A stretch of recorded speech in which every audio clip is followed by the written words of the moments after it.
परमेश्वर का धन्यवाद करती हूँ सुंदर समय के लिए, संगति के लिए, करुणा दया के लिए, हर एक आशीष और बरकत के लिए जो उसने हम पर दी और हम धरती पे जिंदा हैं और उसका नाम ले रहे हैं। और परमेश्वर का जो नाम लेगा वो बचा रहेगा, चाहे कितनी भी परेशानी आ जाए, क्योंकि हमारा परमेश्वर जो प्रभु यीशु मसीह के पिता हैं, जिनका नाम यहोवा है, उनका वादा है कि मैं हर वक्त अपने लोगों को बचाऊंगा और मेरी आंखें हमेशा धर्मी पे लगी रहती हैं। तो हमें परमेश्वर यहोवा से मांगना चाहिए और प्रभु यीशु मसीह जो उनके बेटे हैं, आमीन कहना चाहिए, तभी हमारी दुआओं को सुना जाएगा। तो भाई बहनों, जय मसीह की, प्रेज द लॉर्ड।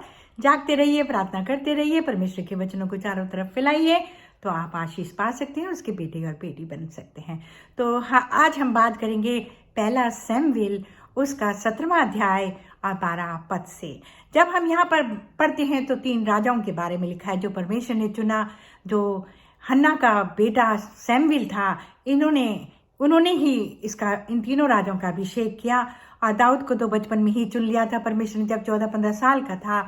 तो लिखा है बाइबल में कि शाऊल भेड़ बकरियां चराता था और इस्राएलियों ने, जो यहूदी हैं, जिनको हम यहूदी कहते हैं, उन्होंने एक राजा मांगा, क्योंकि वो उस समय इस्राएल देश में पहुंच गए थे। और परमेश्वर ने कहा कि तुम राजा क्यों मांगते हो, मैं तो तुम्हारी हर दुआओं को सुनता हूँ और कबूल करता हूँ। लेकिन फिर भी वो राजा मांगा, तो उन्होंने पहला शाऊल को राजा बनाया। लेकिन शाऊल के बारे में लिखा है कि शाऊल हर वक्त परमेश्वर के वचनों में चूक जाता था और अपनी मर्जी करने में लगता था। इस तरह से परमेश्वर यहोवा उससे खुश नहीं थे और उन्होंने एक और राजा चुना, जो बचपन में दाऊद को चुना गया। और दाऊद, आपको जानते हैं, दाऊद बहुत बड़ा राजा भी बना और उसके पास बहुत सारी 700-800 रानियां भी थीं और हमेशा वो लड़ाइयाँ करता था और कई फिलिस्तीनियों को मारता था और इस तरह से उसका नाम बढ़ता गया। और जब उसको चुना गया तो उसने गोलियत को भी मारा, जो फिलिस्तीनी का सैनिक था, जो इसराइलियों को ललकार रहा था सड़क पर। उसको उसने 4-5 पत्थरों से ही मार दिया और बाद में तलवार से मार दिया। इस तरह से दाऊद का नाम ऊंचा होता रहा। और उस समय बाइबल में लिखा है कि शाऊल को एक दुष्ट आत्मा आके सताती थी और पवित्र आत्मा से वो निकल चुकी थी, क्योंकि शाऊल परमेश्वर के साथ नहीं चल रहा था। और फिर दाऊद का नाम उसके कर्मचारियों ने दिया और कहा कि एक बच्चा है जो वीणा और सरंगी बजाता है और परमेश्वर का नाम लेता है, अगर वो आ जाए और जब तेरे पर दुष्ट आत्मा आती है तो वो बजाए, तो दुष्ट आत्मा तुझे तंग नहीं करेगी। इस तरह से परमेश्वर ने राजमहल में दाऊद को पहुंचा दिया और ये काम सब परमेश्वर का था, क्योंकि परमेश्वर दाऊद के नाम को उस समय उठा रहे थे। और जब वो जाकर वीणा बजाता था तो दुष्ट आत्मा वहां से निकल जाती थी। और इस तरह से शाऊल को दाऊद पसंद आया और उसने महल में ही उसको रख लिया। और बाद में वो लड़ाई में जाने के समय उसका जो लड़ाइयों का सामान होता था, तलवारें और जो भी, उसको सामान ढोने वाला बना।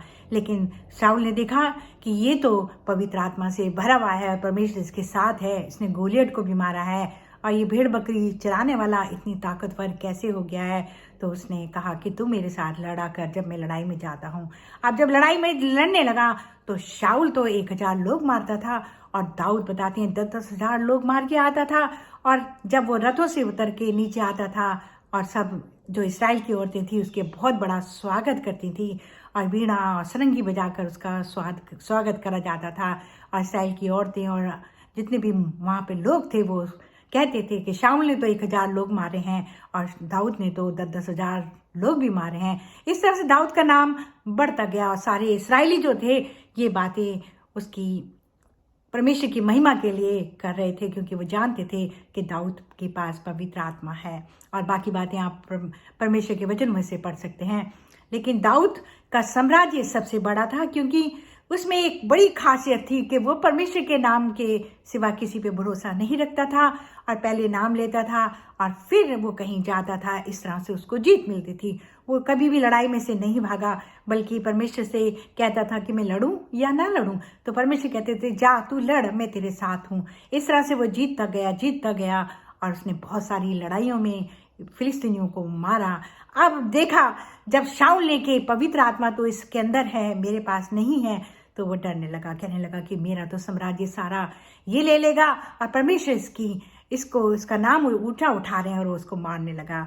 लेकिन वहां भी परमेश्वर का इंतजाम था। उसका एक बेटा दाऊद की मदद कर रहा था, क्योंकि ये सारा काम परमेश्वर ही कर रहे थे। और नबी भी चाहते थे कि इसको अभिषेक तो हुआ है और ये राजा जरूर बनेगा। और एक दिन परमेश्वर ने शाऊल के पूरे परिवार के, उसके बेटे को लड़ाई में मारे गए और अब उनके पास राजा नहीं था। और फिर दाऊद को चुना गया और दाऊद का साम्राज्य आप जानते हैं बहुत बड़ा था। उसके पास 700-800 रानियां थीं और जीत उसके हाथ में थी। जहाँ भी जाता था वो जीतता था और परमेश्वर का नाम लेने में वो कभी भी पीछे नहीं हटता था। और तन मन धन से, जैसे बाइबल में लिखा है कि आप परमेश्वर का नाम तन मन धन से लीजिए, आप परमेश्वर को पुकारिए तो वो आपकी दुआओं को सुनेगा।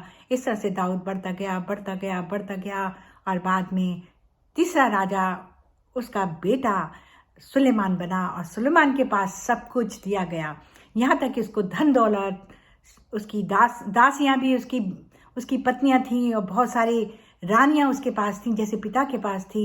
और वो बहुत बड़ा राज्य उसके हाथ में था। उसके पिता ने नीति वचन लिखे दाऊद ने, और भजन संहिता जो है वो राजा सुलेमान ने लिखे। इस तरह से हमें बहुत सारे वचन जो हैं बाइबल में से इन दोनों के लिखे हुए हैं, जिनको हम बड़े लोग गाना भी गाते हैं और अनमोल बोलते हैं। तो भाई बहनों, हमें बाइबल में से दोनों पिता ने और बेटे ने ये वचन लिखे जो उनके साथ गुजरा था।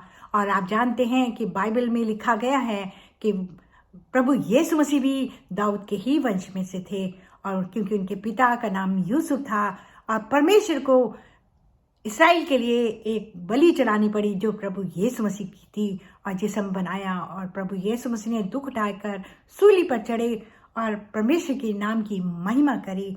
और हम ये भी जानते हैं कि प्रभु यीशु मसीह फिर दोबारा आएंगे और दाऊद के राजा जो सिंहासन खाली है, चौथा राजा प्रभु यीशु मसीह बनेंगे और दुनिया को फिर हमेशा की जिंदगी दी जाएगी। तो भाई बहनों, जब परमेश्वर भेड़ बकरी चराने वालों को बड़ा बड़ा नाम कर सकता है, राजा बना सकता है, तो अगर हम परमेश्वर के बेटे और बेटियां बन जाएंगी तो परमेश्वर अवश्य हमें संभालेगा और दया करेगा और हमारा नाम भी ऊंचा करेगा। और हमारा नाम जब ऊंचा होगा तो परमेश्वर की महिमा होगी। और आज फिर दोबारा से बुरा समय चल रहा है और प्रभु यीशु मसीह का आने का समय हो रहा है। अगर आप लोग परमेश्वर के वचनों को नहीं मानेंगे और परमेश्वर के वचनों को चारों तरफ नहीं फैलाएंगे तो परमेश्वर आपसे खुश नहीं होगा। और आप अगर परमेश्वर के वचनों को मानेंगे तो परमेश्वर से डरेंगे भी, क्योंकि जब आप डरेंगे तो बुरा काम आप नहीं कर सकते हैं।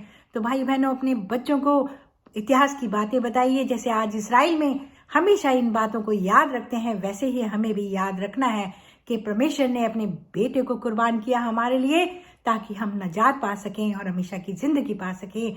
और जिनके पाप परमेश्वर का बेटा माफ कर देगा प्रभु यीशु मसीह के नाम से, उनको परमेश्वर भी कोई हिसाब किताब नहीं लेगा, क्योंकि सारा अधिकार तो बेटे के पास है। और बेटा कहता है मेरे पास आओ तो मैं पिता से तुमको मिला सकता हूँ।